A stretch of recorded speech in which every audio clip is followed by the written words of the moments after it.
Assalamualaikum warahmatullahi wabarakatuh. Pada pertemuan kali ini, kita akan mengoverview terkait dengan apa itu uang, kemudian bank, dan yang terakhir adalah pasar keuangan ketika kita berbicara atau kita kaitkan dengan apa itu ekonomi moneter.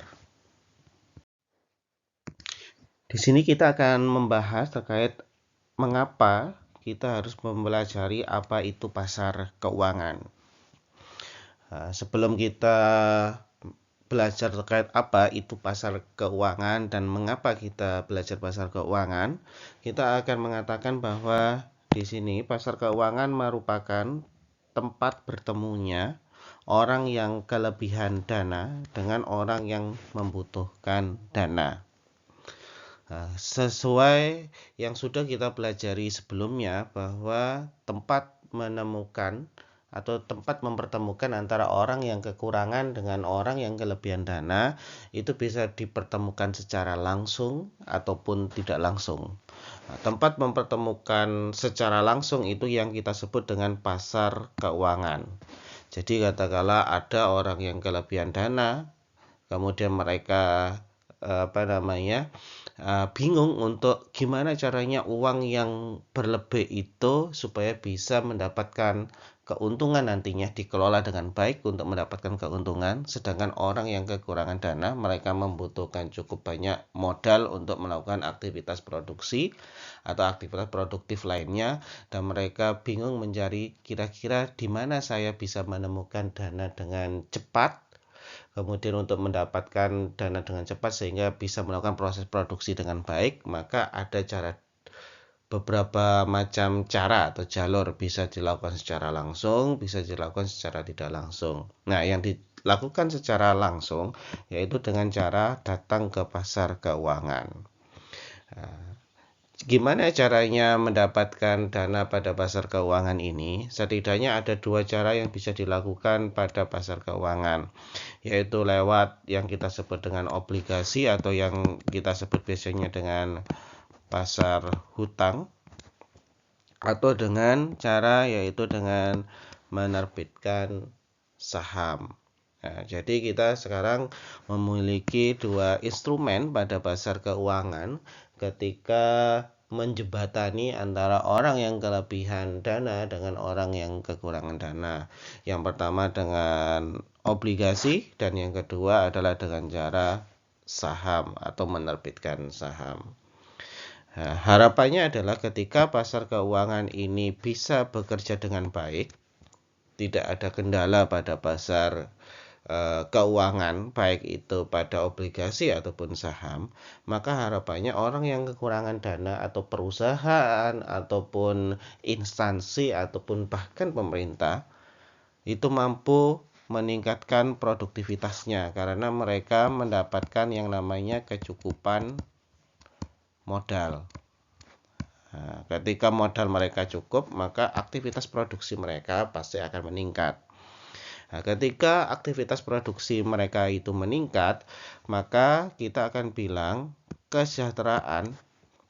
Nah, kesejahteraan ini bisa kita lihat dari dua macam sisi, yaitu orang yang kelebihan dana. Tentu saja ketika mereka berhasil meminjamkan dana kepada orang yang tepat, maka secara otomatis mereka akan mendapatkan keuntungan, entah itu bunga, entah itu berupa bagi hasil. Nah, ketika mereka mendapatkan keuntungan yang mereka harapkan, kemudian mereka mendapatkan bagi hasil yang cukup tinggi, tentu saja kesejahteraan mereka juga pasti akan meningkat bagi orang yang kelebihan dana yang dia nanti meminjamkan uangnya. Sedangkan bagi orang yang membutuhkan dana, kesejahteraannya juga pasti akan meningkat karena mereka bisa memproduksi barang atau jasa dengan jauh lebih banyak, maka secara otomatis keuntungan mereka juga pasti akan meningkat juga. Nah, ketika semuanya mendapatkan keuntungan, baik dari sisi peminjam ataupun baik dari sisi yang meminjamkan uangnya, maka secara otomatis mampu meningkatkan pertumbuhan ekonomi di suatu negara nantinya.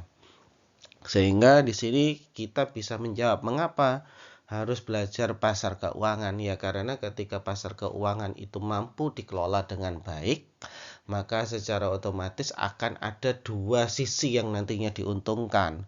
Nah, dua sisi yang diuntungkan tadi, peminjam dan yang memberi pinjaman akan sama-sama mendapatkan keuntungan, di mana kesejahteraan mereka pasti akan meningkat. Ketika kesejahteraan setiap pelaku ekonomi itu semakin meningkat, maka secara makro pertumbuhan ekonomi juga pasti akan meningkat nantinya.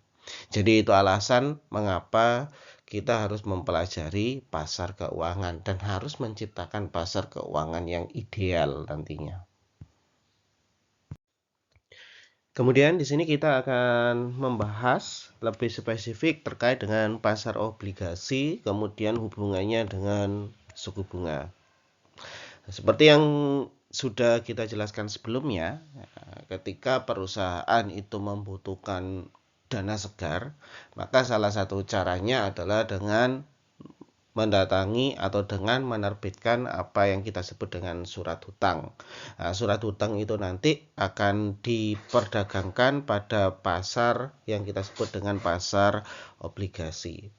Nah, sehingga kita akan bilang sekuritas atau yang kita sebut dengan instrumen keuangan adalah klaim atas pendapatan atau atas aset di masa depan, ya.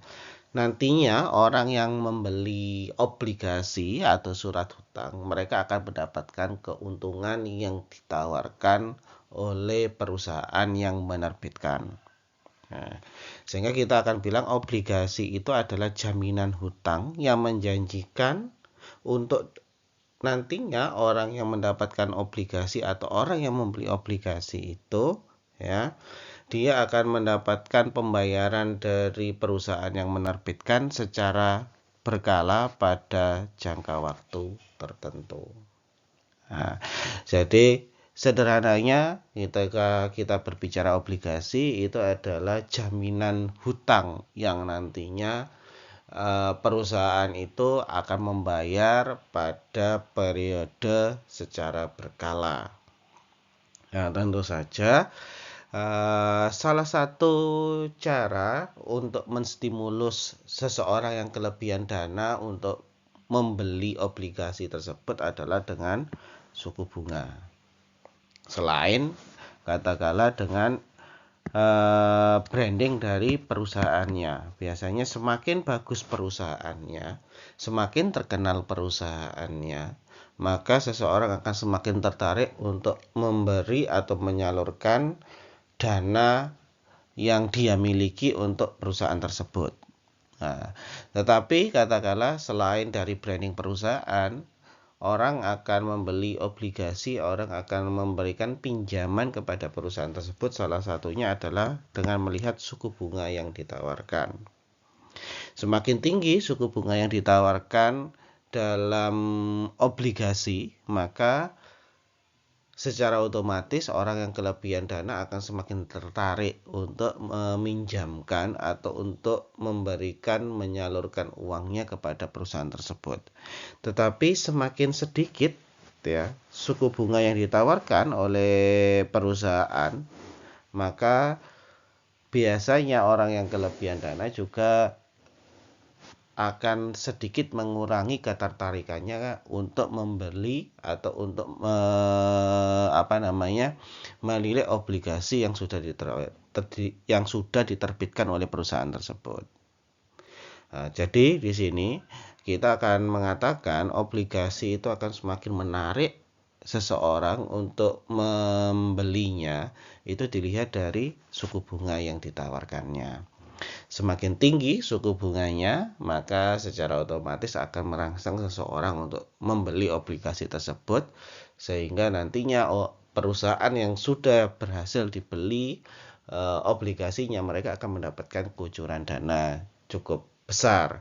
Tetapi sebaliknya, ketika suku bunga yang ditawarkan itu semakin sedikit, ya orang akan semakin sedikit pula merespon kebutuhan modal yang diminta oleh suatu perusahaan. Nah, pasar uang ya, pasar utang ini sering disebut dengan istilah dengan pasar obligasi.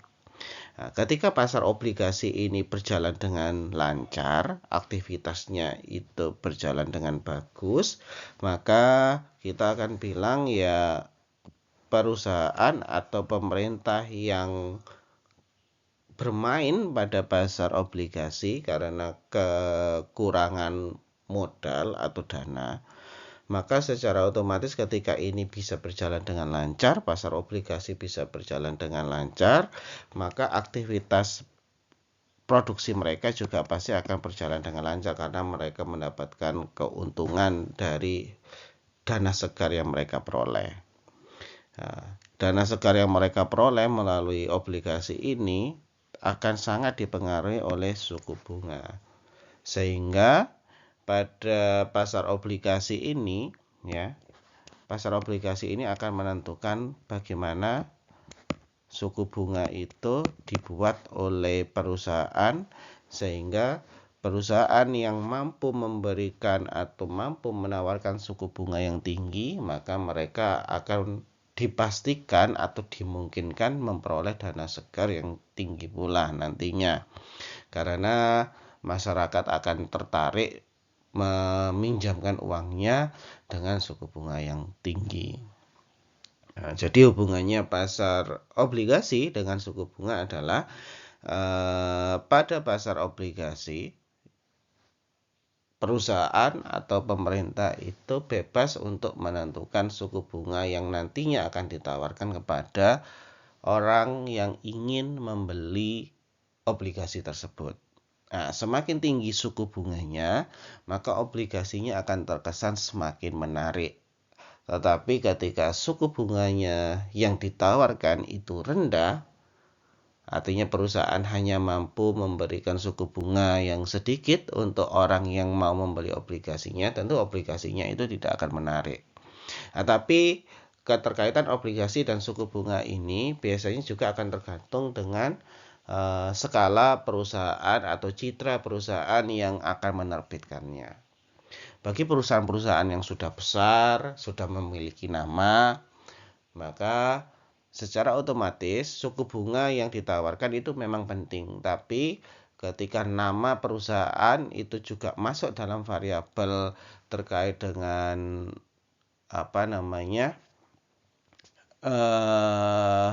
stimulus untuk memberi obligasi, maka perusahaan yang besar biasanya hanya akan memberikan suku bunga yang sedikit karena orang pasti sudah akan mengenal. Ketika orang sudah trust, sudah mengenal, maka tidak perlu effort yang cukup tinggi untuk menjual obligasinya atau untuk menjual surat hutangnya. Tetapi bagi perusahaan-perusahaan baru ataupun perusahaan-perusahaan yang tidak begitu dikenal oleh masyarakat, mereka butuh stimulus berupa suku bunga tadi. Suku bunga yang tinggi, harapannya dengan memberikan suku bunga yang tinggi, masyarakat itu mau membeli atau mau membiayai atau mau mendanai perusahaan tersebut yang kekurangan modal. Nah, itu hubungannya pasar obligasi dengan suku bunga. Kemudian di sini kita akan mengatakan suku bunga itu ada kalanya dia bisa berdampak negatif ataupun sebaliknya dia akan berdampak positif. Di sini dikatakan suku bunga akan berdampak negatif jika dikaitkan dengan kewajiban membayar apa yang nantinya harus dipinjam. Itu sudah jelas. Jadi dampak negatif dari suku bunga dalam aktivitas pada pasar obligasi itu adalah semakin tinggi suku bunga yang nantinya ditawarkan kepada para investasi atau pada para investor untuk membeli obligasi tersebut. Dampak negatifnya adalah ketika perusahaan itu memberikan suku bunga yang cukup tinggi, maka dampaknya adalah kepada perusahaan itu sendiri. Ketika perusahaan memberikan atau menawarkan suku bunga yang tinggi, maka secara otomatis nantinya perusahaan juga harus membayar sejumlah uang yang cukup besar kepada orang yang nantinya membeli obligasi tersebut. Sedangkan dampak positifnya apa? Dampak positifnya adalah dikaitkan dengan orang yang membeli obligasi itu tadi. Semakin tinggi suku bunga yang ada pada pasar obligasi, maka secara otomatis orang yang membeli tadi juga pasti akan mendapatkan imbal hasil yang cukup besar dari apa yang sudah mereka beli pada pasar obligasi. Sehingga bisa kita katakan pada pasar obligasi itu ada kalanya lebih menguntungkan daripada menabung atau melakukan investasi di pasar lainnya. Karena katakanlah suku bunga yang ditawarkan pada pasar obligasi itu lebih besar. Kemudian suku bunga itu berdampak pada kesehatan ekonomi secara keseluruhan. Ya, karena di sini dengan memainkan peran suku bunga, maka secara otomatis keinginan konsumen untuk membelanjakan atau menabungkan modalnya itu nantinya bisa berubah. Nah, katakanlah sebagai contoh seperti apa? Kita akan berbicara katakanlah ketika pada pasar obligasi itu menawarkan suku bunga yang cukup tinggi daripada hanya menabung di lembaga keuangan atau membeli saham, maka secara otomatis keputusan seseorang yang semula ingin menabung di salah satu perbankan atau ingin membeli saham itu akan berubah ketika pasar obligasi memberikan atau menawarkan suku bunga yang cukup tinggi daripada pasar-pasar yang ada tadi. Nah, sehingga nantinya itu pasti akan mempengaruhi selera konsumen untuk memutuskan dia melakukan investasi. Di sisi lain, suku bunga yang ada pada pasar obligasi itu juga nanti akan mempengaruhi yang namanya keinginan konsumen untuk melakukan konsumsi. Ketika konsumen melihat keuntungan yang didapat cukup menggiurkan pada pasar obligasi, maka mereka akan berusaha untuk menurunkan aktivitas konsumsinya, dan mereka lebih suka uang yang mereka alokasikan untuk konsumsi mereka gunakan untuk yang namanya membeli obligasi agar mereka mendapatkan keuntungan yang lebih. Nah, ketika suku bunga itu tinggi, misalkan, maka secara otomatis perusahaan akan berusaha untuk menunda mendirikan pabrik baru. Mengapa? Karena mereka punya yang namanya menyediakan lebih banyak aktivitas untuk produksi atau produktif, sehingga ketika mereka mengalokasikan aktivitasnya untuk produktif, maka secara otomatis harus ada yang mereka korbankan. Katakanlah ya sudah, pendirian pabrik baru atau untuk memperluas skala perusahaan dengan cara mendirikan pabrik baru itu mereka kurangi.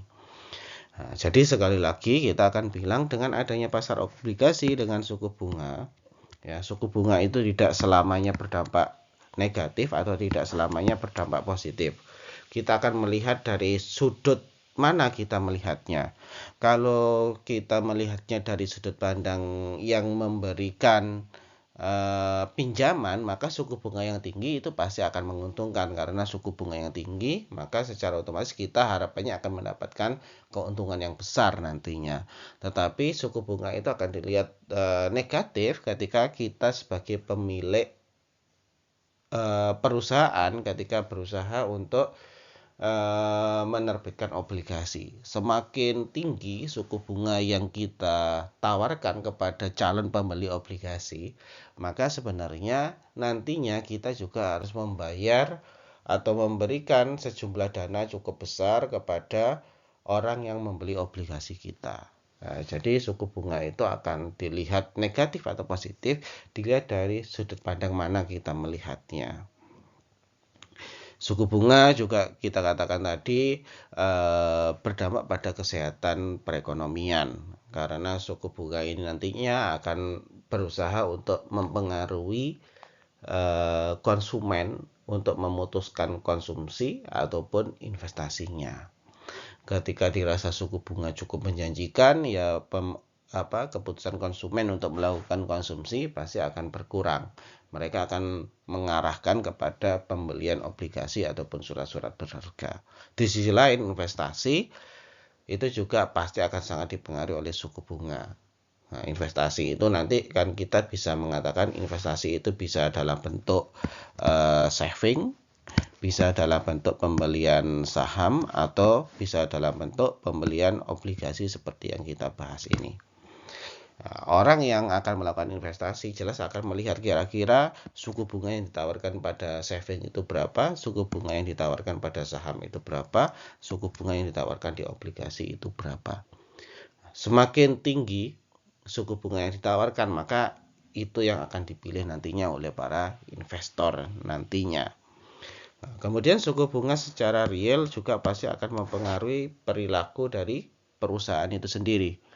Ya, semakin tinggi suku bunga yang ditawarkan, jelas nantinya biaya-biaya yang muncul juga akan semakin tinggi. Sehingga tidak akan mungkin ketika suku bunga tinggi, perusahaan-perusahaan itu akan semakin gencar melakukan ekspansi, misalkan mendirikan perusahaan baru. Karena semakin tinggi suku bunga, perusahaan akan sadar berarti mereka juga akan punya tanggungan semakin besar kepada apa yang nantinya mereka harus bayarkan. Nah, itu adalah hubungan pasar obligasi dengan suku bunga.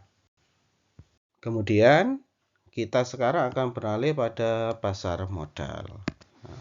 Seperti yang sudah kita bicarakan sebelumnya, ketika perusahaan membutuhkan sejumlah modal atau dana segar, tadi yang pertama kita akan bahas ya, perusahaan akan beralih kepada yang namanya obligasi. Nah, ketika perusahaan tidak mau memakai cara yaitu dengan menerbitkan obligasi, maka perusahaan ataupun negara nantinya bisa menerbitkan yaitu yang kita sebut dengan pasar modal atau yang sederhananya kita sebut dengan saham. Nah, ketika perusahaan itu menerbitkan saham, maka secara otomatis perusahaan harus mau ya merelakan ya kepemilikan sebuah perusahaan kepada orang yang nantinya membeli saham tersebut. Ya, jadi sederhananya semakin banyak orang yang tertarik untuk membeli saham tersebut dan kemudian saham tersebut berhasil dibeli oleh orang yang bersangkutan, maka secara otomatis sebenarnya kepemilikan perusahaan itu akan berpindah. Yang awalnya perusahaan itu sebelum menerbitkan saham itu milik pribadi, maka ketika saham itu berhasil diterbitkan, maka kepemilikan perusahaan itu akan berpindah ke orang seberapa banyak atau seberapa banyak dana atau saham yang dibeli nantinya. Semakin banyak orang membeli saham tersebut, maka semakin banyak persentase kepemilikan saham yang nantinya jatuh kepada orang lain. Sehingga akan ada sedikit perbedaan ketika kita berbicara pasar obligasi sama pasar saham. Kalau obligasi itu sederhananya perusahaan itu berhutang, dan ketika hutang itu sudah selesai dibayarkan oleh perusahaan, maka antara perusahaan dengan orang yang membeli obligasi itu akan selesai. Nah, tetapi agak sedikit berbeda ketika kita berbicara pada pasar saham. Karena pasar saham ini sifatnya adalah ketika kita membeli saham yang sudah di listing oleh perusahaan, maka secara otomatis kita bisa dikatakan menguasai atau memiliki perusahaan tersebut berdasarkan berapa persen aset yang sudah berhasil kita beli di perusahaan tersebut. Nah, pasar saham itu di mana klaim atas pendapatan perusahaan atau korporasi itu akan diperdagangkan. Jadi pasar saham itu cara menstimulus orang agar membeli adalah mereka akan menggambarkan atau mereka akan memperlihatkan kira-kira berapa sih keuntungan dari perusahaan tersebut. Nah, semakin perusahaan itu cukup bagus menyampaikan prospek keuntungan dari perusahaan tersebut, maka akan semakin banyak menarik seseorang untuk membeli saham tersebut. Nah, jadi yang ditawarkan pada pasar saham ini adalah bagaimana nantinya perusahaan tersebut mampu menggambarkan keuntungan yang nantinya diperoleh ketika seseorang itu membeli saham itu. Nah, semakin bagus, semakin sehat laporan keuangannya, semakin besar proyeksi keuntungan yang didapatkan, maka akan semakin menarik seseorang untuk membeli saham dari korporasi itu. Nah, Biasanya saham-saham yang kita sebut dengan blue chip atau saham-saham yang punya potensial dibeli oleh masyarakat itu pada umumnya adalah saham-saham perusahaan besar, kemudian saham-saham milik pemerintah. Kemudian di sini dikatakan harga yang tinggi untuk saham suatu perusahaan itu berarti perusahaan nanti akan dapat mengumpulkan dana yang lebih besar.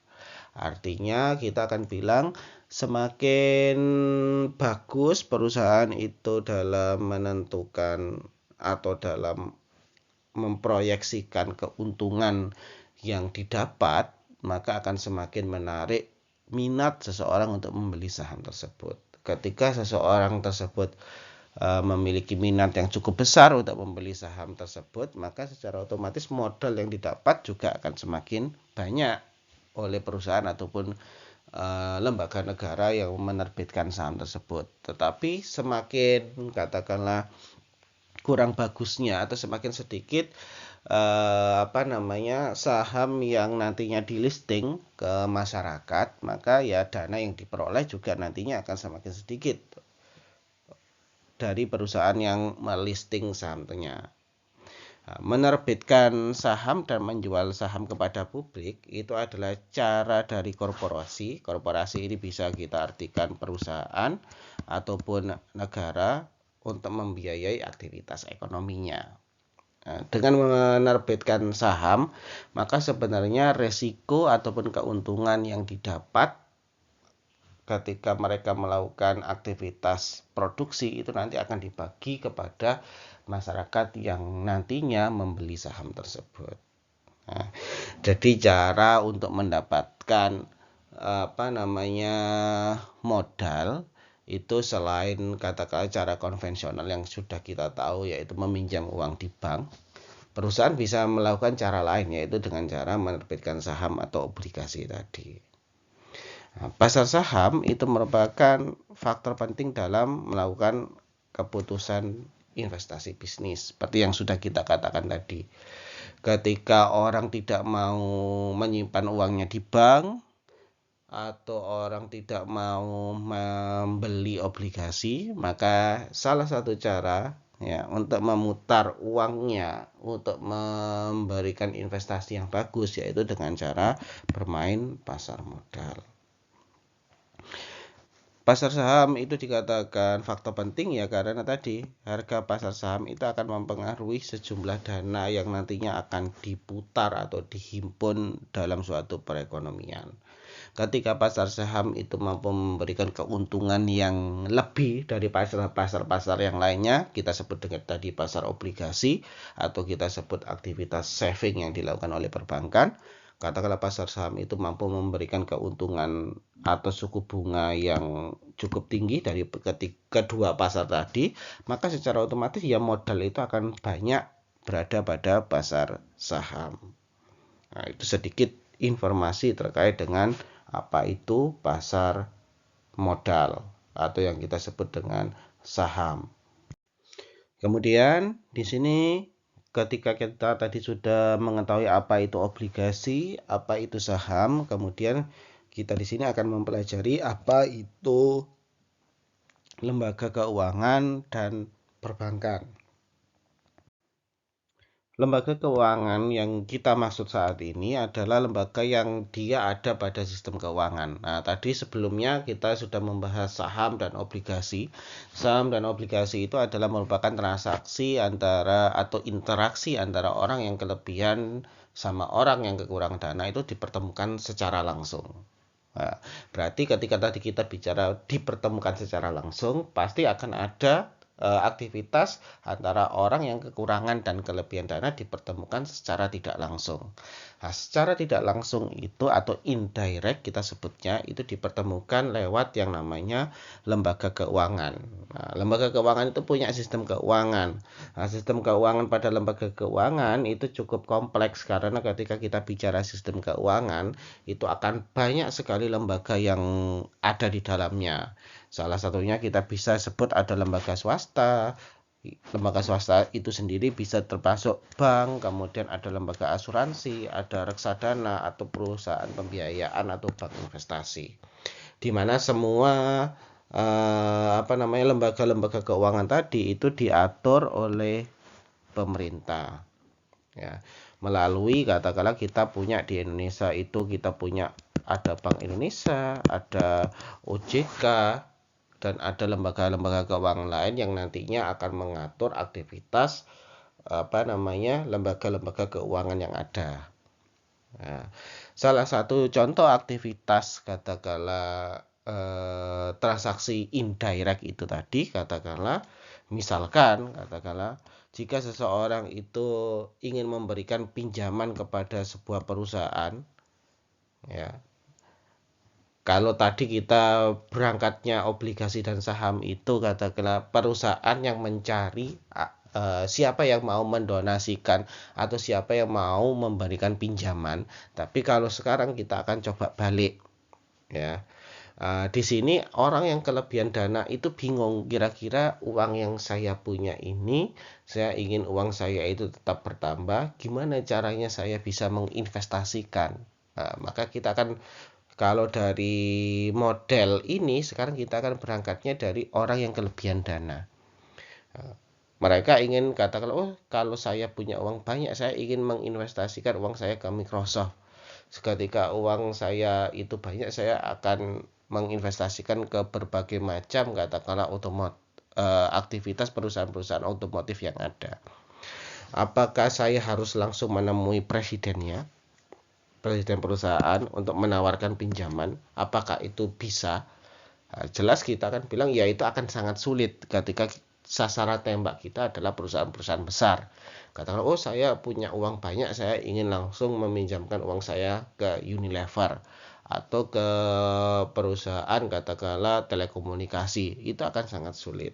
Maka akan ada lembaga yang memfasilitasi itu nantinya. Nah, lembaga-lembaga yang memberikan fasilitas-fasilitas itu artinya secara otomatis kita tidak langsung memberikan pinjaman kepada perusahaan tersebut, tapi kita melewati lembaga keuangan yang ada.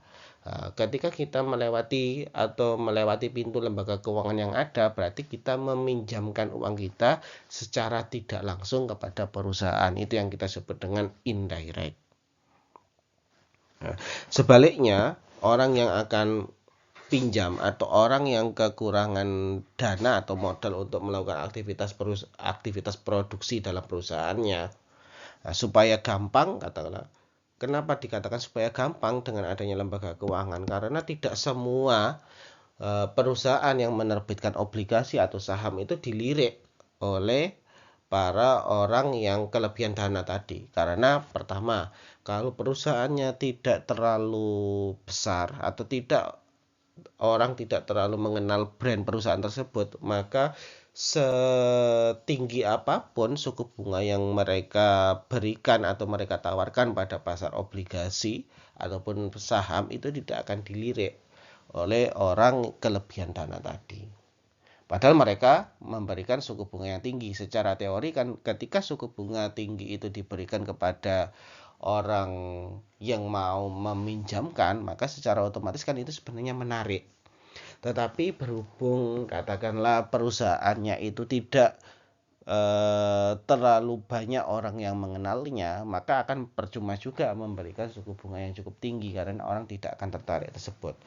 Caranya gimana supaya mereka tetap mendapatkan bantuan pinjaman? Ya mau tidak mau ada second opinion, ada cara kedua yang bisa didapatkan, yaitu mereka datang kepada yang namanya lembaga keuangan. Nah, dengan masuk ke lembaga keuangan, misalkan masuk kepada perbankan, ya, kita akan bilang perbankan ini nantinya akan menjadi lembaga intermediasi tadi. Orang yang kelebihan dana akan menabung ke perbankan, orang yang kekurangan dana akan datang ke perbankan untuk melakukan yang namanya kredit, yaitu meminjam uang ke perbankan.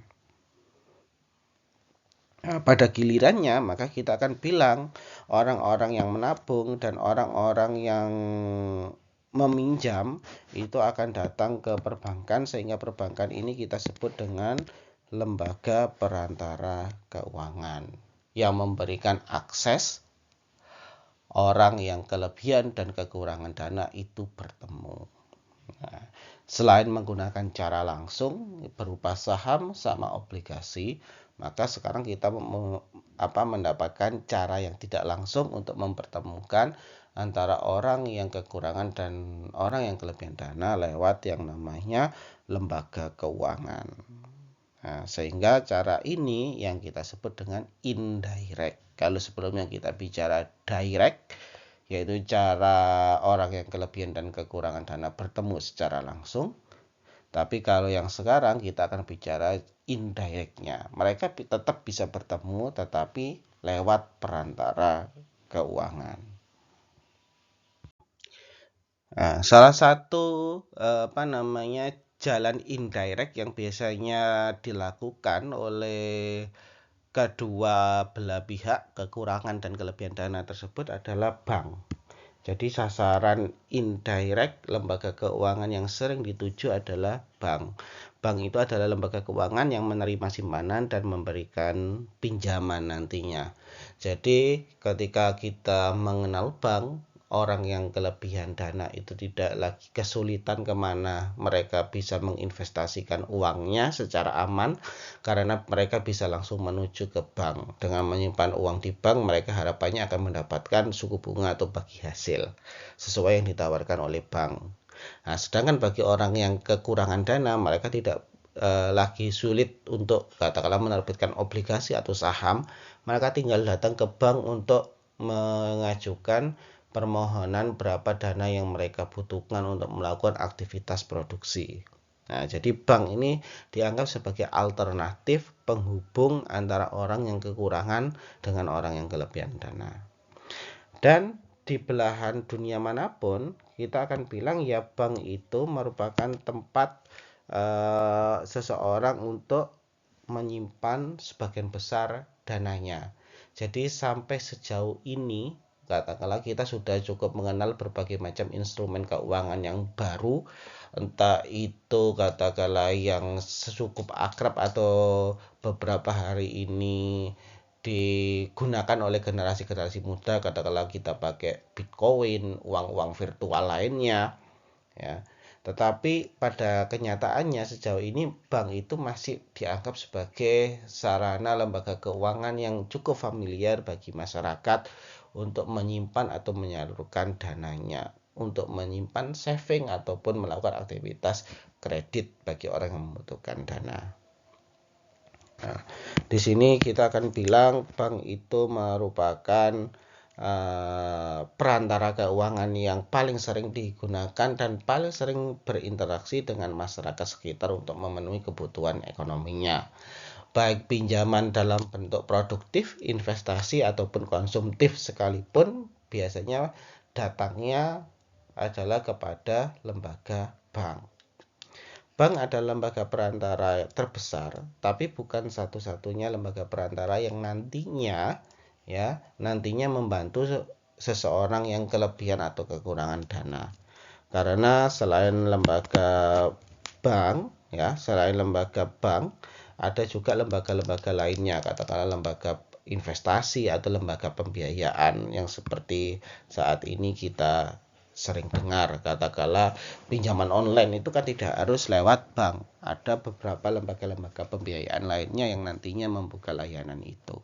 Tetapi mayoritas sekarang lembaga yang dipercaya atau lembaga yang sering digunakan di setiap negara, kita masih menyebutnya bank ini adalah yang nomor satu yang digunakan dalam aktivitas perekonomian yang ada.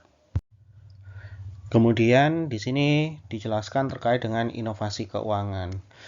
Inovasi keuangan di sini muncul karena adanya perkembangan teknologi yang ada di suatu negara, di mana teknologi ini biasanya disinkronkan dengan sektor keuangan. Sehingga kita akan mengatakan semakin maju teknologi yang ada di suatu negara, maka akan besar kemungkinan sektor-sektor keuangan juga akan berkembang seiring dengan berkembangnya teknologi yang ada di suatu negara tersebut. Nah, inovasi-inovasi keuangan yang ada yang disandingkan dengan teknologi itu biasanya berkaitan dengan semakin maju, semakin berkembangnya teknologi, maka harapannya pelayanan yang dihasilkan oleh lembaga-lembaga keuangan ini nantinya mampu meningkatkan profit yang dimiliki oleh lembaga keuangan tersebut. Karena harapannya dengan semakin banyak inovasi keuangan, maka akan semakin banyak jasa atau servis yang nantinya diterima oleh para pengguna sektor keuangan tersebut. Anggaplah dulu sebelum mengenal katakanlah transaksi melalui debit, transaksi melalui uang-uang virtual, kita dulu hanya mengenal beberapa transaksi konvensional. Artinya ketika kita ingin membeli barang atau menjual barang, maka mau tidak mau kita harus bertemu antar satu dengan yang lainnya. Tetapi dengan semenjak masuknya unsur teknologi, semenjak semakin berkembangnya zaman, maka ketika melakukan aktivitas jual beli ataupun transaksi ekonomi apapun juga, itu sekarang tidak diwajibkan atau tidak diharuskan untuk bertemu satu dengan yang lainnya. Metode pembayaran juga sekarang semakin maju teknologi, pembayarannya juga berbagai macam cara. Kalau dulu kita hanya bisa lakukan dengan cash, tapi sekarang kita bisa lakukan tanpa harus membayar dengan uang tunai. Misalkan menggunakan fasilitas transfer yang sudah ada. Nah, itu adalah salah satu bentuk wujud dari inovasi keuangan. Semakin berkembangnya inovasi keuangan, harapannya adalah semakin bagus atau excellent service yang yang ditawarkan oleh lembaga keuangan, sehingga semakin banyak varian produk yang nantinya bisa ditawarkan sehingga mampu menghasilkan keuntungan yang lebih tinggi kepada lembaga-lembaga keuangan yang nantinya mampu meningkatkan inovasi keuangannya. Nah, akan tetapi tidak semua inovasi keuangan ini dianggap mampu berdampak positif terhadap perkembangan sektor keuangan. Nah, ada kalanya inovasi keuangan yang dipakai atau yang digunakan atau yang diimplementasikan juga mampu berdampak negatif. Nah, apabila tidak ada kontrol dalam inovasi keuangan yang digunakan. Salah satu contohnya katakanlah ketika kita berbicara bencana keuangan, kita akan bicara terkait dengan krisis keuangan yang terjadi pada tahun 2007 sampai tahun 2008. Di mana ketika kita bicara krisis keuangan itu kan awalnya hanya bersumber dari subprime mortgage, yaitu sebuah bisnis properti yang ada di Amerika Serikat. Apa yang menyebabkan terjadinya inovasi keuangan yang kita anggap disebut sebagai bencana keuangan? Ternyata properti yang ada di Amerika Serikat pada saat itu sumber pembiayaannya bisa bersumber dari berbagai macam orang yang ada di berbagai macam negara. Tentu saja setiap orang atau setiap masyarakat yang berada di berbagai negara ketika ingin menginvestasikan sejumlah dananya kepada Amerika Serikat terkait dengan bisnis properti tentu menggunakan berbagai macam inovasi atau instrumen keuangan yang sudah ada. Permasalahannya instrumen atau inovasi keuangan yang digunakan sebagai katakanlah media dalam melakukan investasi itu tidak dijaga keketatannya oleh bank sentral pada saat itu. Sehingga banyak terjadi kredit macet yang berakhir pada krisis keuangan yang terjadi pada tahun 2007-2008.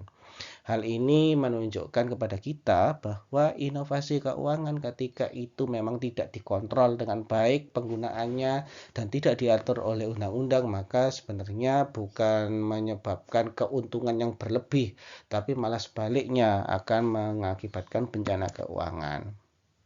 Sehingga nantinya inovasi-inovasi keuangan ini akan terkontrol oleh lembaga-lembaga pemerintah seperti yang sudah kita sebutkan sebelumnya. Nah, inovasi keuangan seperti yang sudah dikatakan tadi itu berfokus kepada pengembangan produk atau layanan yang dimiliki oleh perbankan atau masing-masing sektor keuangan yang ada di suatu negara. Nah, penekanannya adalah semakin bank tersebut mampu mengakses teknologi yang ada, maka harapannya adalah mereka mampu memunculkan berbagai macam inovasi instrumen keuangan. Sehingga kita katakanlah sekarang sudah mengenal yang namanya pembayaran atau sektor keuangan secara elektronik atau yang kita sebut dengan istilahnya e-money. Nah, sebelumnya kita tidak mengenal apa itu e-money, yang kita tahu hanya pembayaran lewat cash ataupun pembayaran lewat antar bank dan segala macamnya. Dengan adanya inovasi sektor keuangan, kita mulai mengenal apa itu e-money, kemudian apa itu uang digital dan segala macamnya. Nah, dengan mempelajari bagaimana lembaga keuangan itu menjadi kreatif dengan adanya teknologi yang ada, maka secara otomatis harapannya inovasi keuangan yang dibangun oleh setiap lembaga keuangan itu mengalami perbaikan, mengalami inovasi yang jauh lebih baik daripada inovasi-inovasi yang ada sebelumnya. Harapannya aktivitas masa depan dengan adanya inovasi keuangan, terutama di sektor perekonomian, itu mampu menjadi lebih mudah, lebih efisien dan efektif. Ketika lebih mudah, efisien dan efektif, harapannya adalah terjadinya pertumbuhan ekonomi yang sustain dan peningkatan pertumbuhan ekonomi yang cepat, terutama di negara-negara sedang berkembang. Itu ketika kita mengaitkan inovasi keuangan dengan katakanlah moneter atau ekonomi moneter yang sedang kita bahas saat ini. Kemudian di sini kita juga akan sedikit menyinggung terkait dengan krisis keuangan. Nah, krisis keuangan ini dinamakan krisis keuangan, terutama kita akan lebih fokuskan pada krisis yang terjadi pada tahun 2007-2008, di mana krisis ini kita sebut dengan krisis keuangan global, karena krisis keuangan ini berdampak sistemik dari satu negara kemudian tertular ke negara-negara lainnya. Nah, apa yang menyebabkan krisis keuangan ini berdampak global? Ya karena ternyata semakin majunya zaman, semakin berkembangnya teknologi, lalu lintas yang terkait dengan sektor keuangan itu akan semakin terbuka, tidak semakin tertutup. Sehingga kita akan mengatakan uang kita bisa beredar atau mengalir dari Indonesia ke negara-negara lainnya dalam hitungan waktu, tidak hitungan hari. Nah, salah satu contohnya adalah ketika terjadi krisis pada tahun 2007-2008, di mana sebelumnya kita sudah menyatakan sebelumnya bahwa krisis keuangan ini terjadi pada Amerika Serikat pada saat itu, di mana Amerika Serikat itu mengalami kegagalan krisis perumahan, ya, di mana pada saat itu banyak warga Amerika Serikat membutuhkan rumah, di mana rumah yang nantinya disediakan ternyata tidak dibiayai secara utuh dari pendapatan atau dana yang diambil dari negara Amerika Serikat itu sendiri. Tetapi dana yang terkumpul untuk membangun bisnis properti yang ada di sana itu berasal dari berbagai macam masyarakat di negara-negara lain. Nah, kenapa negara-negara lain itu tertarik untuk katakanlah menanamkan modalnya atau menanamkan uangnya kepada Amerika Serikat untuk melakukan investasi di bidang properti? Karena kita akan bilang ya ketika kita berbicara ukuran kekuatan ekonomi dunia, salah satunya adalah Amerika Serikat, di mana karena dolarnya yang kuat, ekonomi yang kita anggap stabil dan segala macamnya itu membuat ketika Amerika Serikat mengumumkan terkait dengan investasi di bidang properti, tentu semua negara akan tergiur. Masyarakat yang memiliki kelebihan dana di berbagai negara tentu saja akan tergiur dengan hal itu. Sehingga banyak negara, banyak masyarakat yang melakukan bisnis atau melakukan investasi properti kepada Amerika Serikat. Nah, sayangnya penyaluran kredit-kredit bisnis perumahan atau properti yang ada di Amerika Serikat itu tidak di-screening dengan baik. Banyak orang-orang yang sebenarnya tidak layak untuk mendapatkan kredit perumahan itu mendapatkan akses layanan kredit perumahan tersebut. Sehingga pada saat pelunasan atau pada saat membayar kredit atau angsuran, banyak para peminjam itu tidak sanggup gagal bayar. Artinya mereka tidak bisa melakukan pengembalian terhadap apa yang sudah mereka pinjam sebelumnya. Sehingga ketika bisnis perumahan yang ada di Amerika Serikat itu mengalami kemacetan, maka secara otomatis investasi atau investor yang sebelumnya mengharapkan keuntungan dari apa yang mereka investasikan pada bisnis perumahan juga mengalami kegagalan. Sehingga bisnis perumahan yang gagal yang ada di Amerika Serikat itu akan berdampak kepada seluruh dunia. Itu yang kita sebut dengan krisis keuangan atau krisis finansial global.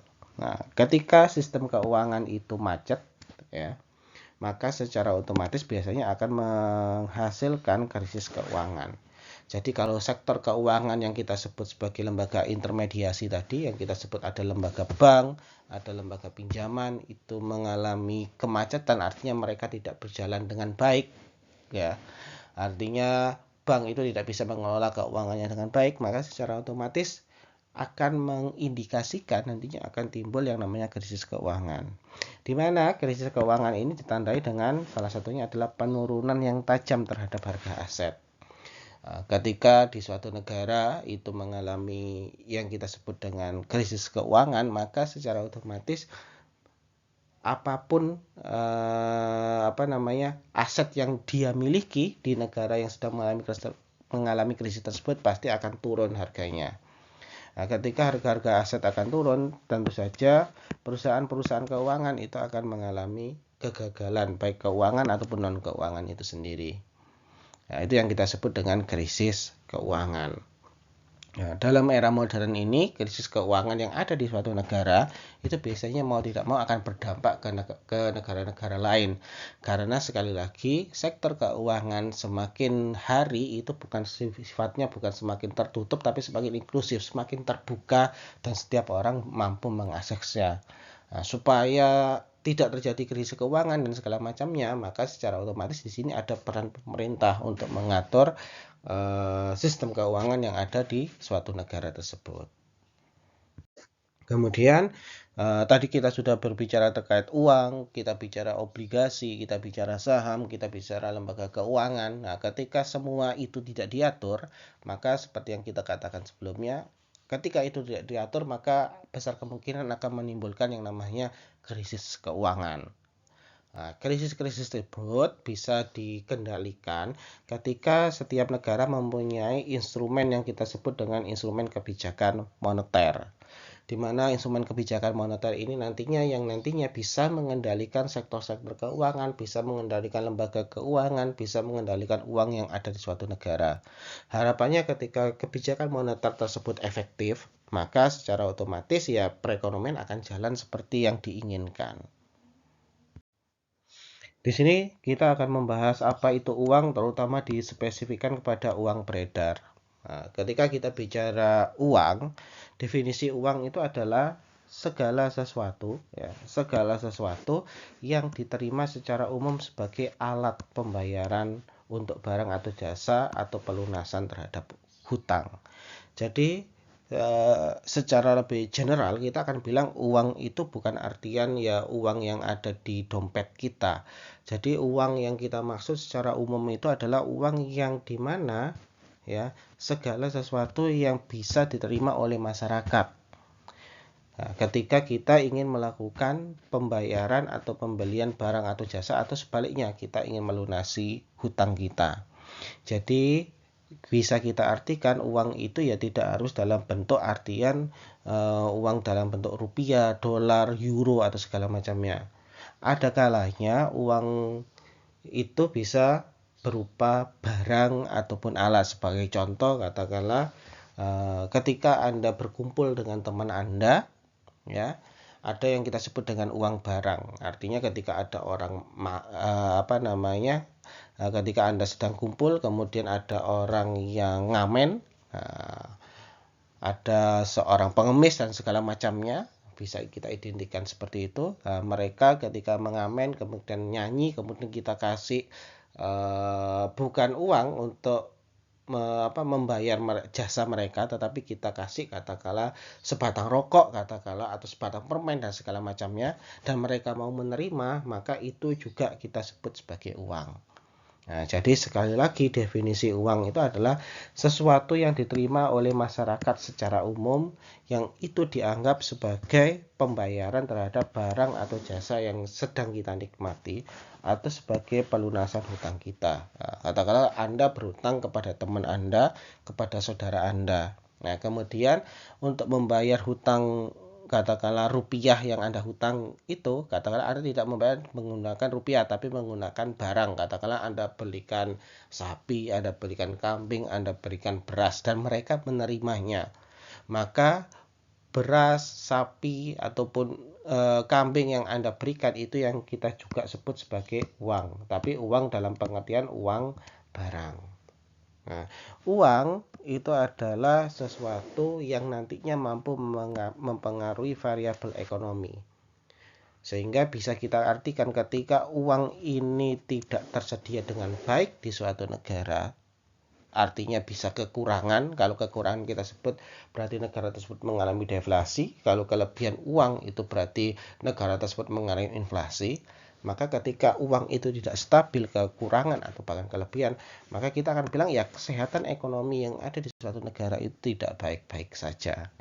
Nah, untuk mengontrol uang yang beredar di suatu negara, maka butuh yang namanya kebijakan moneter. Kemudian bagaimana kita menghubungkan uang dengan aktivitas perekonomian atau yang kita sebut dengan siklus usaha? Nah, di sini kita akan bilang ya perekonomian itu bisa tumbuh ketika ada uang di dalamnya. Sehingga kita akan bilang ya siklus usaha itu bisa berkembang dengan baik, itu akan didorong dengan berapa ketersediaan uang yang ada di negara tersebut. Nah, sehingga kita akan bilang uang itu akan memainkan peran penting dalam menghasilkan siklus bisnis. Ketika bisnis Anda ingin berkembang dengan banyak, dengan bagus, semakin hari profitnya semakin bertambah, tentu akan ada pertanyaan seberapa besar modal yang Anda miliki. Ketika kita bicara seberapa besar modal yang Anda miliki, kita akan bicara ya seberapa banyak uang yang Anda miliki di perusahaan Anda, sehingga nantinya Anda bisa mengembangkan perusahaan Anda. Semakin banyak uang yang Anda punya, maka semakin besar modal yang Anda terima. Semakin besar modal yang Anda punya, maka usaha Anda juga akan berkembang semakin bagus. Itu adalah alur yang mau tidak mau kita tidak bisa pungkiri itu. Sehingga kita akan bilang ya ketika Anda ingin meningkatkan output usaha Anda, maka secara otomatis Anda akan ditanya berapa banyak modal yang Anda punya. Ketika modal Anda semakin banyak, uang Anda semakin meningkat, semakin banyak, secara otomatis harapannya adalah perusahaan Anda akan semakin besar, output yang dihasilkan akan semakin meningkat. Ketika output yang dihasilkan semakin meningkat, ya artinya Q yang dihasilkan oleh perusahaan Anda semakin meningkat, harapannya Anda juga bisa menyerap tenaga kerja juga akan semakin naik. Artinya output modal yang Anda punya di perusahaan semakin banyak, harapannya output yang Anda hasilkan semakin banyak. Ketika output yang Anda hasilkan semakin banyak, banyak tenaga kerja yang juga terserap juga semakin meningkat. Ketika semakin meningkat tenaga kerja yang Anda serap, maka harapannya adalah ekonomi yang ada di daerah di sekitar Anda atau ekonomi secara nasional juga akan semakin meningkat. Akan tetapi ketika Anda tidak memiliki modal yang cukup bagus, secara otomatis kita akan bilang ya Anda tidak punya modal, maka secara otomatis uang yang Anda punya juga pasti akan berkurang. Ketika uang yang Anda miliki semakin berkurang, modal yang Anda punya semakin berkurang, tentu saja untuk menghasilkan output juga akan semakin berkurang. Ketika output yang Anda hasilkan semakin berkurang, ya tidak akan mungkin Anda membuka lapangan pekerjaan.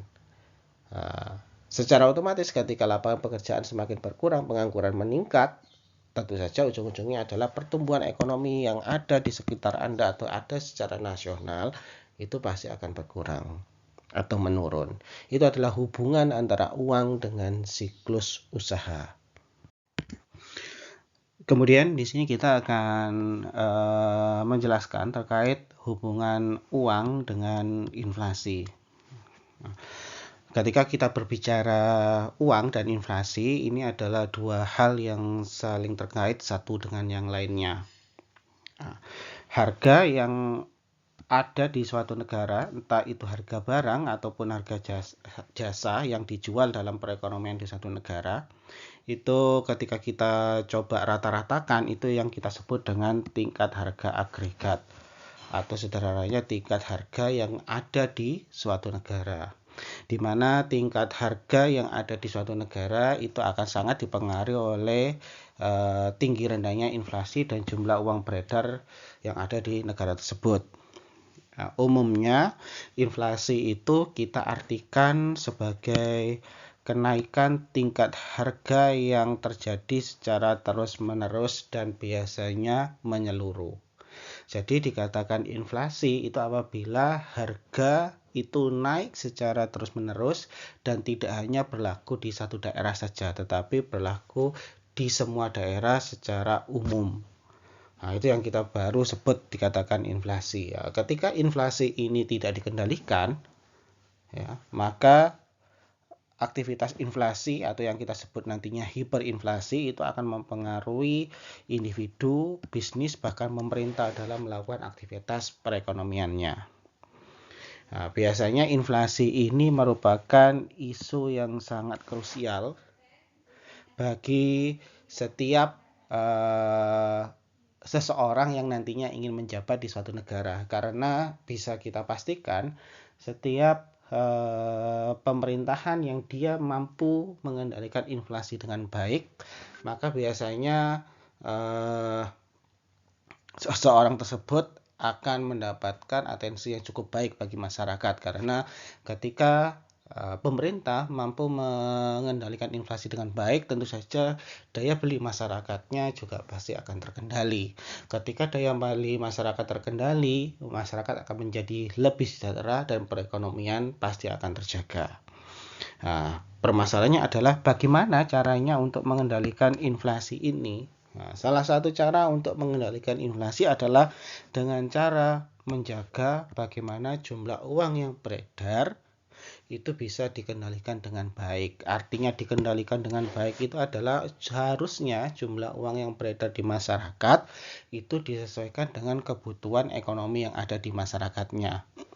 Ketika jumlah uang yang beredar itu melebihi dari yang dibutuhkan, tentu saja nanti akan terjadi yang namanya hiperinflasi, di mana uang itu menjadi tidak ada artinya dan terkesan nantinya harga barang atau tingkat harga yang ada di masyarakat tentu akan semakin meningkat. Nah, untuk menjaga itu, ya, menjaga inflasi agar tetap terkendali, kemudian harus menjaga nilai uang tetap terkendali. Salah satunya adalah dengan bagaimana pemerintah melalui kebijakan moneter dengan mengendalikan suku bunganya. Nah, akhirnya kita bisa mengatakan bahwa hubungan inflasi dengan uang itu memiliki hubungan yang positif, di mana ketika nilai uang itu atau uang yang beredar itu nanti naik, maka secara otomatis inflasi juga pasti akan naik. Sehingga di beberapa negara kita akan bilang ketika perekonomiannya itu berjalan dengan baik, perekonomiannya berjalan cukup cepat, maka secara otomatis biasanya uang yang beredar di negara tersebut juga cukup banyak. Ketika jumlah uang yang beredar di negara tersebut cukup banyak, tentu saja pertumbuhan uangnya pasti akan tinggi. Secara otomatis inflasi juga pasti akan tinggi. Jadi itu adalah suatu konsekuensi nantinya. Jika menginginkan pertumbuhan ekonomi yang tinggi, maka syarat untuk membuat perekonomian itu menjadi tinggi adalah butuh uang. Jadi uang yang tercipta semakin banyak, pertumbuhan ekonominya juga makin meningkat kemungkinan, dan inflasi juga pasti akan meningkat. Itu adalah suatu hal yang tidak bisa terpisahkan satu dengan yang lainnya. Itu adalah ketika kita berbicara terkait dengan uang dan inflasi. Kemudian seperti yang sudah kita bahas sebelumnya, kalau tadi inflasi itu dikendalikan dengan uang, sedangkan uang itu dikendalikan dengan apa? Uang itu akan dikendalikan dengan yang namanya suku bunga. Kita akan mengatakan perekonomian itu bisa berjalan dengan baik, dengan lancar akibat adanya ketersediaan uang yang ada di suatu negara. Ketika uang itu mencukupi, perekonomian pasti akan berjalan lancar. Kebutuhan konsumen bisa terpenuhi, kebutuhan produksi bisa tercukupi. Akan tetapi ketika uang itu menjadi suatu problematika, artinya uang itu sulit didapat di suatu negara tersebut, maka secara otomatis ya perekonomiannya tidak akan bisa jalan, karena ekonomi bisa jalan, bisa baik itu ketika didukung oleh yang namanya uang. Nah, salah satu yang mengontrol ya, jadi uang walaupun sangat berguna atau sangat signifikan perannya terhadap perekonomian suatu negara, ada kalanya pasti uang itu akan berdampak positif, tetapi ada kalanya uang tersebut akan berdampak negatif nantinya. Kita katakan berdampak positif ketika uang itu mampu menstimulus pertumbuhan ekonomi menjadi jauh lebih baik daripada sebelumnya. Tapi ada kala uang itu berdampak negatif ketika uang yang beredar katakanlah melebihi dari apa yang dibutuhkan atau kurang dari apa yang dibutuhkan. Itu akan berdampak, uang itu akan negatif. Katakanlah kita akan mengenal istilahnya hiperinflasi ataupun deflasi. Nah, aktivitas-aktivitas seperti itu yang nantinya malah akan menghambat pertumbuhan ekonomi. Nah, untuk mengontrol jumlah uang supaya beredar sesuai dengan apa yang diinginkan dalam aktivitas perekonomian, maka uang itu akan dikendalikan oleh yang namanya suku bunga. Nah, suku bunga itu dianggap sebagai salah satu variabel yang mampu meredam jumlah uang beredar. Sederhananya kita akan mengatakan ketika menginginkan jumlah uang beredar cukup banyak, maka secara otomatis ya suku bunga itu harus kita kurangi atau diturunkan. Kenapa? Ketika suku bunga turun ya, maka secara otomatis katakanlah dari aktivitas saving orang menjadi enggan untuk melakukan saving katakanlah. Kenapa ya? Karena ketika mereka saving suku bunga yang didapatkan tidak sebesar seperti biasanya.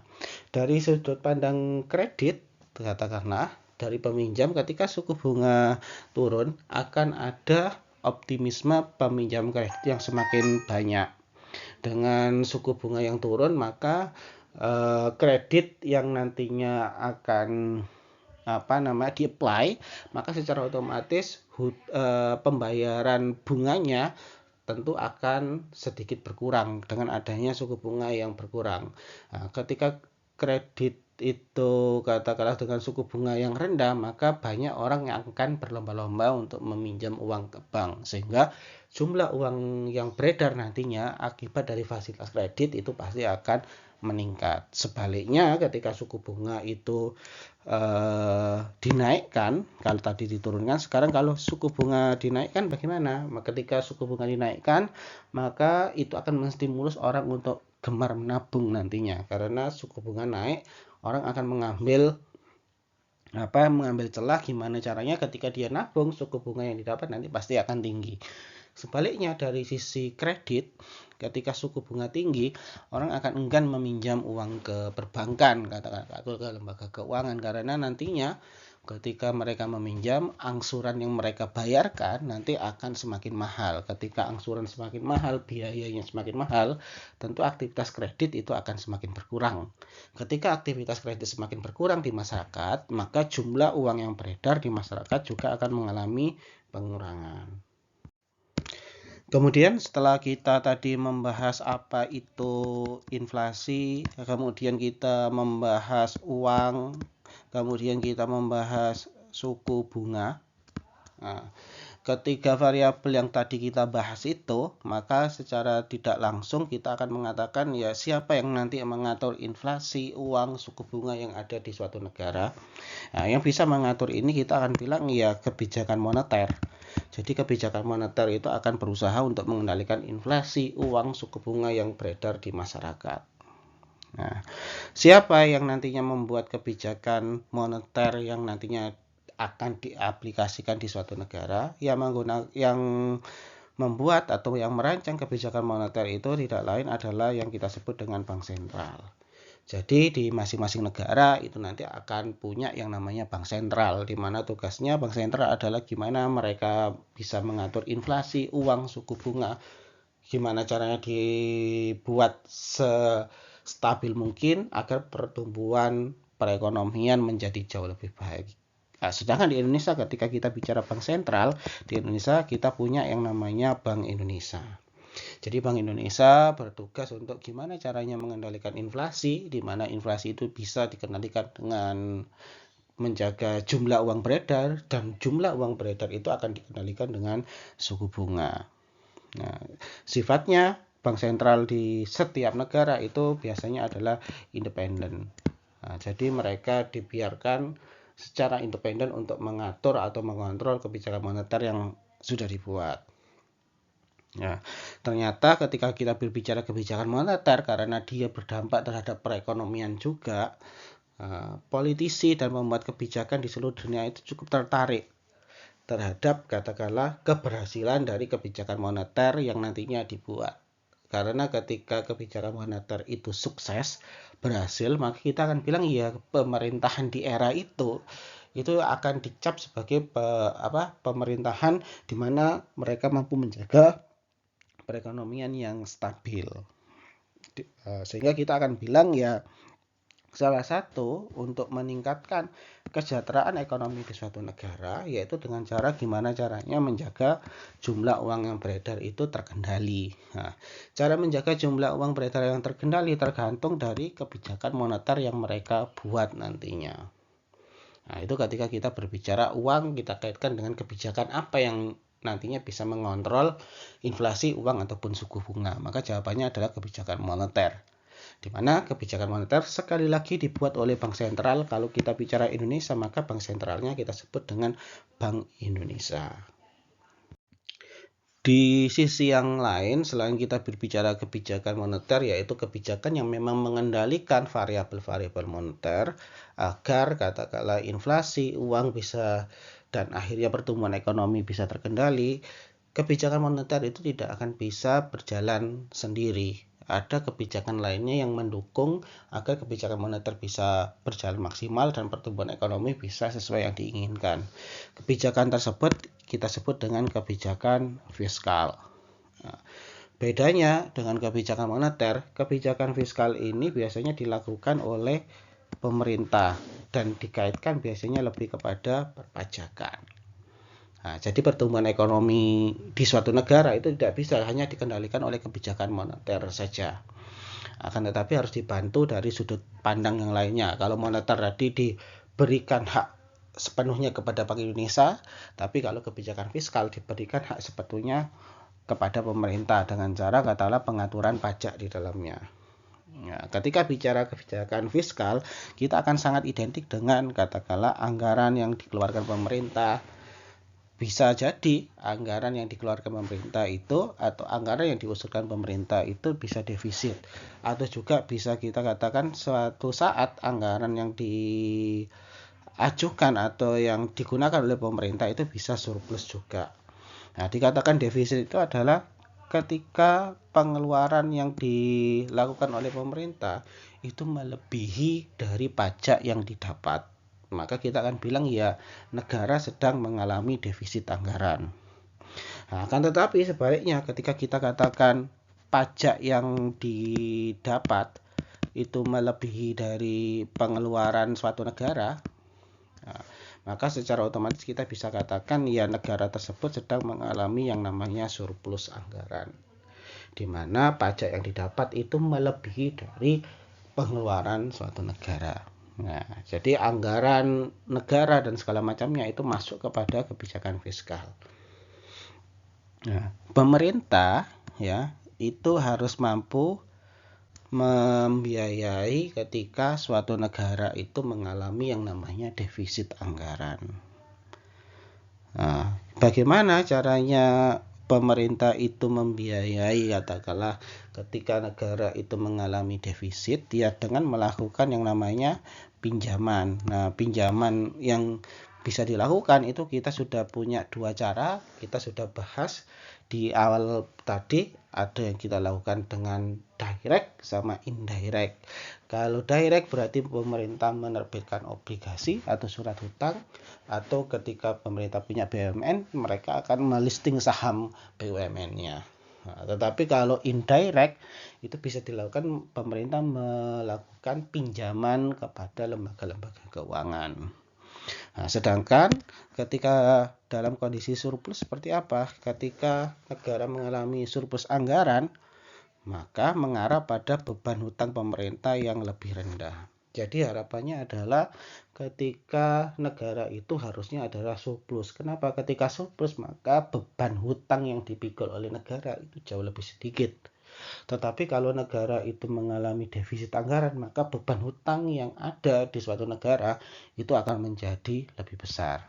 Nah, pertanyaannya, apa boleh negara itu katakanlah memiliki hutang? Boleh. Jadi negara itu tetap diperbolehkan memiliki hutang, tetapi ada batas tertentu yang dia tidak boleh melebihi dari GDP yang dia punya.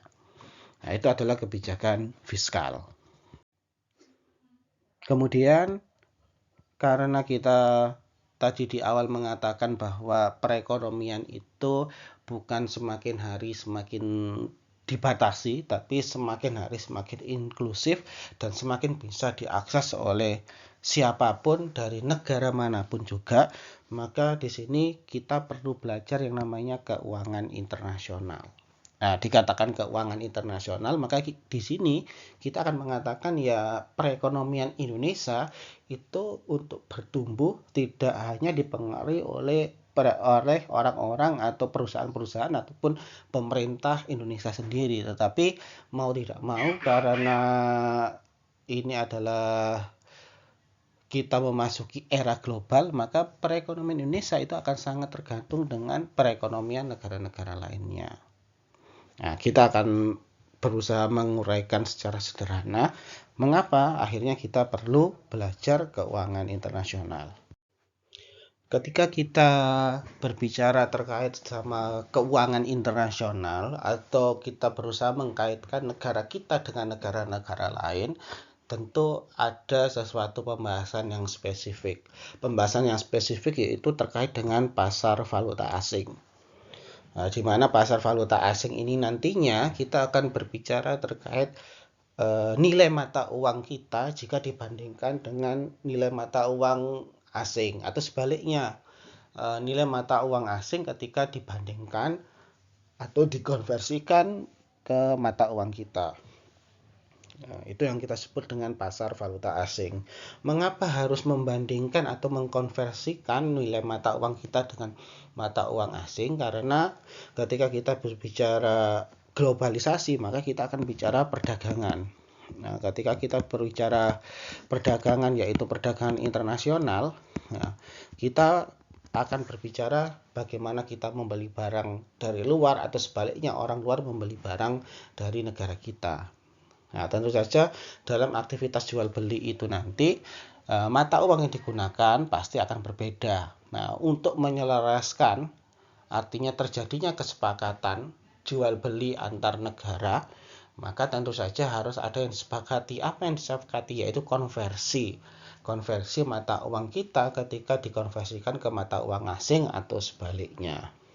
Nah, pasar valuta asing ini nantinya akan menentukan nilai tukar mata uang asing atau harga. Jadi ketika kita bersepakat terhadap konversi mata uangnya, maka aktivitas perdagangan itu pasti akan berjalan. Nah, ketika konversinya sudah disepakati, harga mata uang di pasar valuta asing itu sudah disepakati, tentu saja aktivitas perdagangan, aktivitas transfer ataupun konversi mata uang rupiah ke mata uang lainnya, katakanlah dolar, euro dan segala macamnya, itu bisa berjalan dengan baik. Ketika konversi itu bisa berjalan dengan baik, perdagangan internasionalnya juga pasti akan berjalan dengan lancar.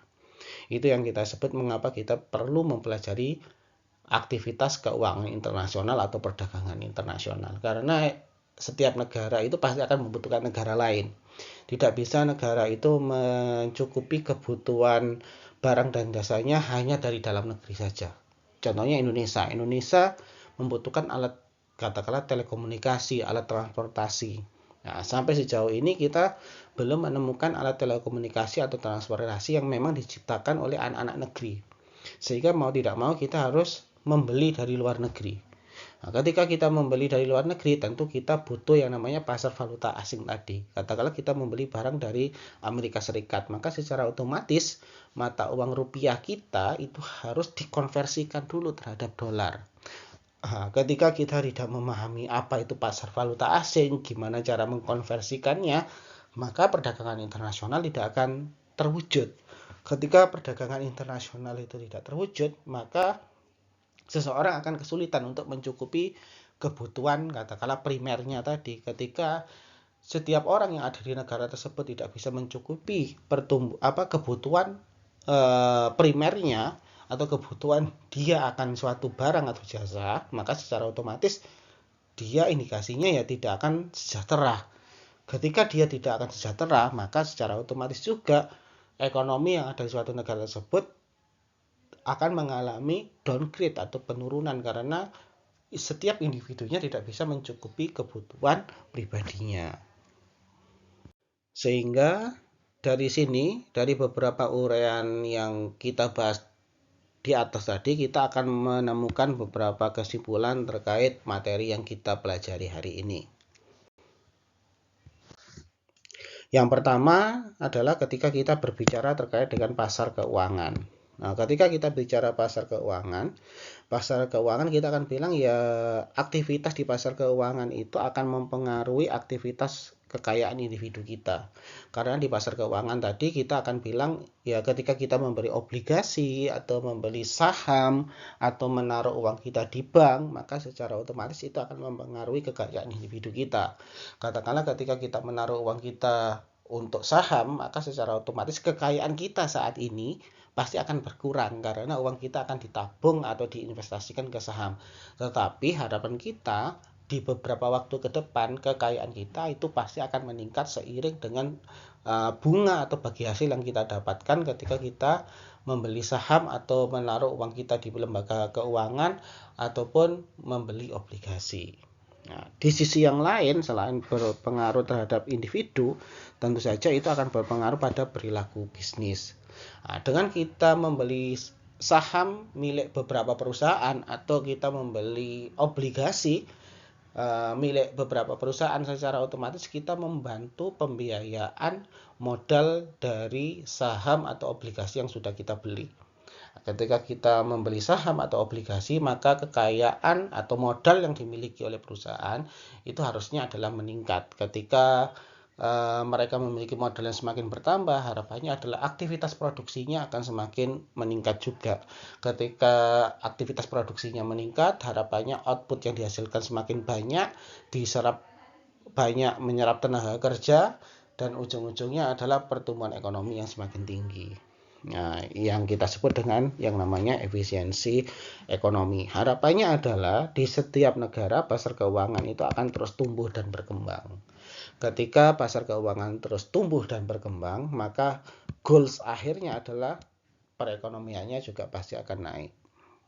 Nah, kemudian ketika kita bahas pasar keuangan, setidaknya kita punya 3 pasar yang menjadi perhatian khusus bagi kita. Yang pertama adalah ketika kita bicara pasar obligasi. Pasar obligasi yang kita katakan adalah ketika perusahaan membutuhkan sejumlah dana, maka mereka akan menerbitkan surat hutang. Di mana surat hutang itu orang akan tertarik untuk membeli atau tidak, itu akan ditentukan oleh suku bunga yang nantinya ditawarkan oleh yang menerbitkan surat hutang tersebut.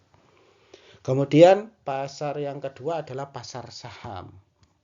Nah, pasar saham ini memiliki pengaruh besar pada kekayaan orang dan keputusan seseorang untuk melakukan investasi. Agak sedikit berbeda dengan obligasi. Kalau obligasi adalah sistemnya adalah surat hutang, perusahaan butuh dana dan dia berusaha menerbitkan surat hutang. Ketika surat hutang itu dibeli, kemudian nantinya akan berusaha dilunasi secara berkala oleh perusahaan. Ketika hutangnya selesai, maka hubungan antara si pembeli obligasi dan perusahaan selesai.